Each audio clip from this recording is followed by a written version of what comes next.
ఈ సొంత thermal power generation కంపెనీలు ఉన్నాయి.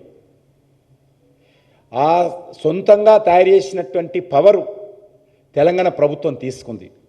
దానికి సంబంధించి 28,876 కోట్ల రూపాయలు 28,876 కోట్ల రూపాయలు సింగరేణి పవర్ తీసుకున్నందుకు ఆ డబ్బులు రావాలి సింగరేణికి.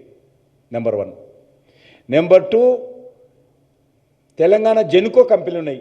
తెలంగాణ రాష్ట్ర ప్రభుత్వానికి సంబంధించినటువంటి విద్యుత్ ఉత్పత్తి చేసేటువంటి కంపెనీలు ఉన్నాయి. జెన్కో అంటాం, పవర్ జనరేషన్ కంపెనీలు. వాళ్ళు బొగ్గు తీసుకున్నారు సింగరేణి దగ్గర. బొగ్గుకి సంబంధించినటువంటి 25,272 రూపాయలు, 72,000 కోట్ల రూపాయలు, 25,272 కోట్ల రూపాయలు అది కూడా రావాల్సింది. టోటల్గా 54,148 crores రూపీస్ సింగరేణికి మన ప్రభుత్వం ఇవ్వాలి.